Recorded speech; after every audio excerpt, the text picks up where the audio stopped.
We had a lot to do, obviously. I think it's always good to get a bye to really kind of reflect on the things you need to work on offensively, defensively, and special teams. I think we addressed all those situations.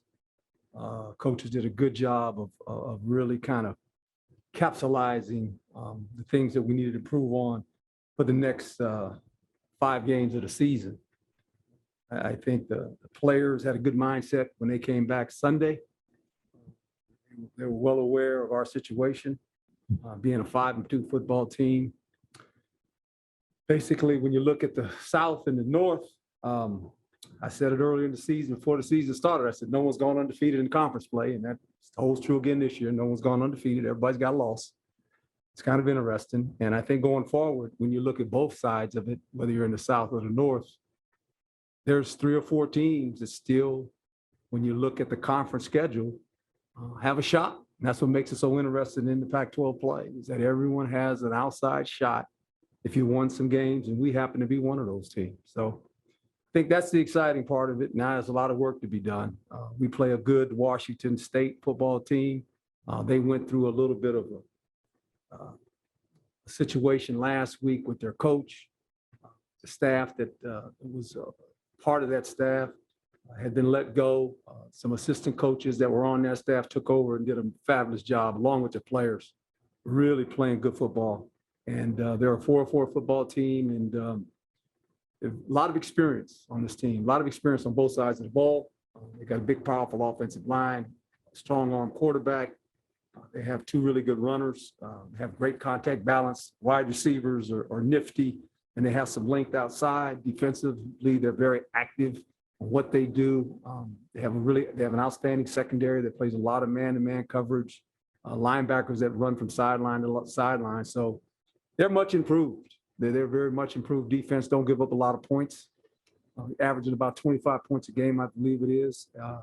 Get after the quarterbacks. They do a lot of good things. And this is a game that obviously both teams need. You got to keep winning in the Pac-12, because when you're running out of time, you start running out of games. And we know we have 5 games left, and this is an important game for us as well as for them. Questions? Chris Carbon, Herm, son of a source. Herm, you have this contrast with your offense where you get a lot of yards per play, but then you go backward quite a bit. Yeah. And Case Hatch told us that you put together a list of all the penalties and offenders. And so just wanted your sense of that issue and how you guys can be better moving forward. Well, I think moving forward, as a head coach, I've never had a penalty. I don't play. The players have to realize that. And I think the more you capsulize it, we have 33 fouls on offense. 33 fouls. We have 23 on defense, 11 on special teams. So when you think about it, you're averaging almost 9 penalties a game for almost 100 yards. So it's amazing we're 5-2. You're actually spotting a team 100 yards. You're saying you can have 100 yards, and we're going to play from a deficit and go try to win. Well, that's very difficult to do. Now we found a way to do it, but you can't keep living in that world. And I think the players understand that. They don't intentionally go out there and say, I'm gonna go get a foul. They don't do that intentionally. But the 2 games that they reared its head and it cost us, and those teams beat us as well. Now, I'm not taking anything away, but you give second opportunities to offenses, or you give them extra yards with a foul tacked on. We know that. You guys are smart enough to figure that out. Offensively, you get yourself in some bad downs. And you're looking at 2nd and 15, 3rd and 20. There's no play for 3rd and 20. I mean, so you get yourself in a bad way, and you try to fight through all that. And we've been fortunate enough to do that and win 5 games. But you can't keep living like that. And I think the players understand that, and they have to fix it. I can talk about it. We can do things in practice. We have officials. They got to do it. They have to go, okay, no foolish fouls. No, let's stay away from that. There's going to be a penalty every once in a while. But we got to get that corrected if we want to win in a fashion where that doesn't prevent us from winning. Now, that's not the only thing, obviously, but that's a big factor. Hi, Herm Rubino, Devil's Mhm. Digest. The fact that Washington State did play a common opponent last weekend in BYU, from your experience, does that somewhat help the game planning, or it's really immaterial? Immaterial, because they are what they're going to do. And it was one of those, it was a tight football game. It went back and forth, and they had opportunities, and BYU did a good job of preventing some play. Some plays you wish. There's about 10 plays in every football game that you lose, that you go, I wish I could have had that one you don't. And there's probably in that game, you can look at it on either side of the ball and say, if this play and that play, and it's about opportunities. And we talk about that a lot. You never know what opportunity presents itself when the play kind of happens. Do you make it or you don't? And missed opportunities are critical in games, especially in the Pac-12. Because when you watch it every week, you just sit there and you watch the games and you go, this team had that record, this team has that. It don't matter. I said at the beginning of the season, and it's holding true. It's like, okay, everybody can beat anybody on a Saturday night, or hey, we got a day game, right? And so I just think that, that's the conference, and it's kind of interesting when you look at it, because you look at the UCLA-Oregon game. I mean, that was a fun game to watch. It was very, very entertaining. It went back and forth. And then all of a sudden, a couple things happen, and the energy switches, and a team gets momentum. Football is a game of momentum. When you have it, it's fun to have, and it's fun to watch. And when you don't have it, how do you stop the momentum of it, right? It's like this ball that's rolling on you. And how can I stop momentum to get it back? That's the Utah game for us. If you look at it, it's two halves. I told the team, I said, we lost the second half of the game. First half of the game, we won. But the problem is you play two halves. The second half, we did not. They got momentum, and we couldn't stop it. We couldn't slow it down on defense. We couldn't generate anything on offense. And hats off to them, right? So it's just, that's the way the game is played. And we got another chance to try to correct it this weekend, on Saturday afternoon, by the way. Keep saying that. It's like, wow. It's like we play a day game. It's interesting. I don't know what to do. It's like, I generally get here 5 hours before, so now I'm going to have to get here. Oh man, I get here by 4 o'clock probably. It's early, but I get up that early, so we'll see. Michelle Gardner, Arizona Republic. Can you update us, Herm, on the injuries? Not only the ones that haven't played, but maybe guys that did play that have been banged up, and how much this bye week was needed for you for that purpose? Yeah, Chase obviously is ready to play. That'll be good. Johnny, I think, is ready to play. Evan will be a game time situation, but other than that, I think most of our guys, we've got a lot of guys back. I mean, the guys that have been injured for the season, I mean, you don't get those guys back. I mean, we've lost some pretty good players, especially on the D line, that are gone, but that's just how it goes. I mean, every team has that. That's what you deal with. Hey, Herm. Autumn Thompson, 12 Sports. Gus Farwell used to be a quarterback here a while ago, and during quarantine, he would go out on his balcony and sing opera for his neighbors in Spain. I saw that. It was on the TV deal, wasn't it? Yeah. Yeah. Yeah. I was just wondering if you've ever heard him sing or seen any videos. I of him saw singing. I saw that. Where was I at? Was that ESPN then or something? I know Did they 12 do it? Sports did a story on it. When was it? Like 5 years ago, 6 years ago? A year and a half ago. Okay, I remember that. But see, that's my mind. But I remember that. Yeah. What do you think about his singing?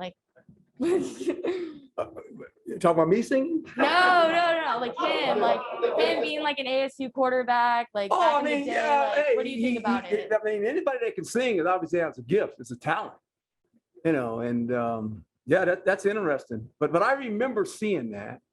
I don't know. For some reason I saw it. And I was like, this is interesting. But opera is really interesting, right? I mean, we got a bunch of guys that think they're rappers, but opera Opera is real singing. Not all the rappers are gonna get mad at me. I'm not saying rappers not singing, but operas is a whole different level. Yeah, it's pretty good. Pretty good. Coach Michael Carrison, I believe in Pac-12 football. Piggybacking off the bye week, I know obviously after a loss and stuff, but as you as a head coach, how do you kind of balance obviously the team wanting to get back on the field right away, but just kind of taking the time through the bye to heal and obviously get ready for the next game? Well, I think what you go back to is your experience in the NFL when a bye week occurs and how you want to handle it. And I thought for the most part, the players that needed rest got their rest. It was interesting during those practices that we ended up having. A lot of the kids that don't get to play, or I should say kids, athletes that do not get to play, practice was structured for them. So you're talking about the thirds, some walk-on guys. We actually practiced with those guys, where our other guys were on another field doing what they needed to do. But we try to bring those guys along, and I think it was good. They felt excited about the opportunity to play in our offense and our defense. And you also, when you do that, I think you put them on the spot a little bit. It's easy to sit in the classroom and think until you have to actually go do it. And so now we asked them to run our offense and defense competitively against each other. And it was interesting to see where guys were. And I think that's always the barometer of where guys are in the program when they don't get to play a lot. Hey, Coach. Zach Keenan with Devil's Digest. Yes, sir. Was there anything this week with the bye week that you were able to do outside of football that usually you don't get to do in season? I just think you evaluate yourself. You kind of look back at all the things offensively, defensively, and special teams. And that's what the coaches are trained to do. But outside of football, I mean, for me, no, I was here every day. I didn't miss a day. The coaches were done Thursday, I believe it was. They got out of here for a little while. A lot of guys went on the road to recruit, that which is still important, and they did a good job. Some guys local, some guys went out. Some guys just did it by, obviously, in today's world, by the screen, right? You can do it that way as well. Looked at some tape on some kids, but other than that, it was more of just preparing ourselves for the next 5 weeks of football. Herm, you mentioned momentum and energy. What have you thought about during games, your players' kind of leadership and getting guys in the right gear and frame of mind? That is important, that the leaders on your team have to provide energy when you feel like it's going in the wrong direction for you, right? And we have enough guys that have experience that's part of being a leader. Leading's easy when you're winning. Everybody wants to lead then, right? It's when it's hard and when you have to say some things sometimes to get guys' attention. And I think our guys understand that. We have some good leaders on this team, and the next 5 weeks they need to be leaders. There's no doubt about that, because this is an important part of our season right now as we head down the stretch. And every game is important. I mean, every time you win a game, these next 5, it gives you momentum, right? And that's what we want to do. We want to get our momentum back. And it's kind of, we lost it. Now we got to find it again and we'll get it back. Yep. Yeah, I talked to them about a lot of things, and I talked to the leaders.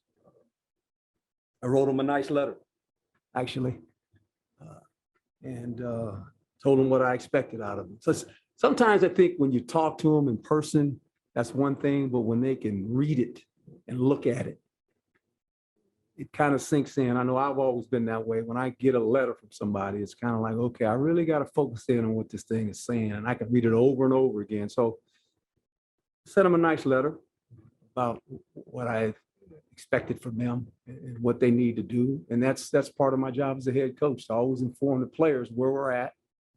As you know, you guys have followed me long enough. We're never in a panic mode, and we're never in a panic mode. We just let things settle, have a clear thought, and go about our business. Yeah.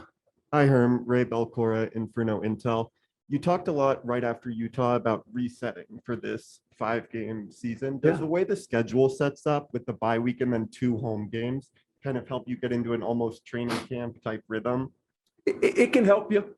No doubt. It helps you when you can pause and let guys reflect on where they're at, let the emotions of a loss out of their system, and then come back. And tomorrow is a big practice day for us. I mean, it's really big. And the fact that how we get going in practice, the energy that we need in practice, the focus we need. It's all about the preparation. The game takes care of itself. It's a week of preparation, being dialed in on what we need to do. That's the most important thing. And I think this team understands that. We've had 2 little setbacks. And the first one was the BYU, and we found a way to get ourselves back. This was a setback, obviously, a week ago, and now we have to find our way to get ourselves back again. And that's the most important thing right now. Tim Healy, Sun Devil Radio Network. Herm, can you talk about the significance of having a man of Donnie Henderson's caliber on your staff when you needed someone to take over the defensive back coaching position? And how has that transition gone through the first 7 games? Well, it's between that room and the wide receiver room. It's a hard room because of all the personalities that you have. I can say that. I played the position, coached the position, and it's a hard room because you have a lot of A personality players in there. And Donnie has been around it. He has worked for me as a coordinator. He's an excellent football coach. And I think it's taken him a while to learn the players because you just don't walk in the room and go, okay, you got to earn their trust. And Donnie has done that. He's very honest. He has a way with him that we can communicate. And I think he's feeling better now than he was the first week of work, right? I mean, it's hard. There was 3 coaches put in some tough spots, and you got to win the trust of the room. And it takes time. It doesn't just come because you're the coach. It's like when I became the head coach here, I said, the first thing I got to do is earn your trust. You might respect me. That's one thing, but I want you to trust me. And so that comes along with when you're winning. And when you have a couple tough losses, how does the coach react to all this? How does he respond? So I'm glad Donnie was here, and he's really doing a good job with those guys, because he's dealing with a lot of guys. All of a sudden, injuries have taken place too. So you got to play some freshmen that might not be ready to play, or some guys that don't have a lot of experience that are having to play, and that's a lot, and he's done a really nice job. So Herm, coming into the season, DJ Taylor was considered to be probably the best return specialist in the Pac-12, and obviously the first half of the season did not go as expected for him. As you take the bye week to evaluate all the players on the team, all the aspects of this team, do you see DJ Taylor maybe returning to a more prominent role as a punt and kick returner in the last 5 games? I do, and I think I watched something yesterday or day before yesterday in meetings. Here's another young man that they came in and that last year, the little 4-game season, and had an outstanding return against Arizona. And then had another one the fair week for UCLA, right? And I think in his mind, coming back this year, he felt like every time he touches the ball, he's got to go run for 100 yards. Well, it's not about that. It's about making good decisions, right? And I think this year, there were some decisions that he probably made that he wish he didn't. Learning experiences for all of us because he's still young. And I think by taking him out and letting him watch, it kind of hit home to him that, hey, it's not about me just catching the ball and running. It's about all the other things, the little things I got to do. And watching him in meetings and watching him since yesterday in our walk, and watching how he was focusing in on the ball and just the little things you got to do, it was good to see. So, yeah, he can help us down the stretch. There's no doubt because he is electric when he gets the ball in his hand. Yes, sir. Staying with special teams, you had a couple kind of miscues in that game. You had the 12 men on the field, where you took a timeout, and also a little slow operationally with Logan Tyler getting on the field for the field goal. Can you talk about those two plays and specifically, and what you thought about some of your operation on special teams? Yeah, what happens is that when the injury occurs and the injury had occurred, a coach sent somebody in and we already had the guy in there. So, I got to call timeout, we can't do that. But I just think that when you're dealing with all those guys, because there's so many guys on offense, defense, especially, and I've made mention to them, I said, what you guys got to understand is this. A couple things happen. Third down is critical if you're a special teams player, because something's about to happen. Something good for us if we have the ball, or if we don't have the ball and we stop something. So there's going to be a change of players, right? When we score, you're going to know before we even score, are we going for two or not? Because I'm going to tell them. I tell them. When we sit in a situation where we're crossing the 40, the plus 40, there's going to be some decisions made by me. Do we go for it on 4th and 2, 4th and 3, wherever the ball may be, or are we in field goal range, right? Sometimes you feel like you're in field goal range and all of a sudden you get stopped or you get knocked back. And now, instead of going for it on 4th down, you got to kick a field goal. So you have to be aware of that. And sometimes guys aren't just honed in, they're over there kicking in the net or whatever. And it's like, hey man, you got to go. It's not, you got to go. And so I think that's part of it too. He has a strong leg, and we feel like 50 yards or to 60, he can hit it. Now, the odds you're making him a little tougher, but he has a strong enough leg, and we'll use him when we're in situations where we have to kick it that way. So I just think being prepared, knowing the game, the situation in the game is important. I talk about that all the time, and we've got to do a better job of that. Hey, Coach, Jonah Krell, WCSN. In that Utah game, Utah had 4 sacks on Jaden. In Washington State, they have a guy in Ron Stone who's second in the Pac-12 in sacks. So in this bye week, has there been an emphasis at all on just the offensive line protecting the quarterback at all? Well, I think, a lot of times sacks are due to knowing the situation, right?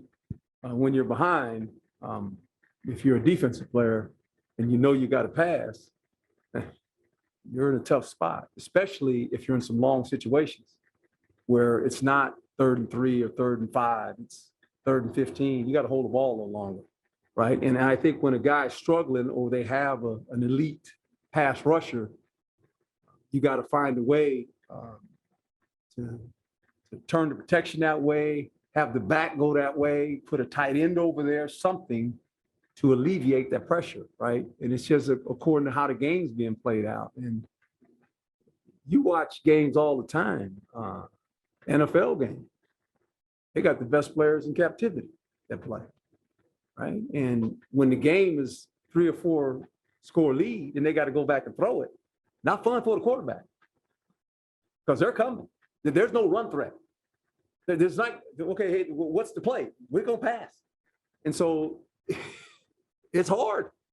That's what makes football so unique. You want to play with a lead defensively because then you put them in a vulnerable situation where they got to throw. It's hard on those guys, man. It's at any level. And I just think knowing that, you got to ask yourself a couple questions. Are you willing to release 5 and put those guys on an island, your tackles on an island, and say you got to block the guy? Or do you want to just release 3 and block the protection, but then they cover you with 7 guys? So that's part of the chess game you got to play. And if somebody's getting to the quarterback, if it's one guy, you have to turn your protection, or you got to put a back or tight end over there to stop them from doing that. Yeah.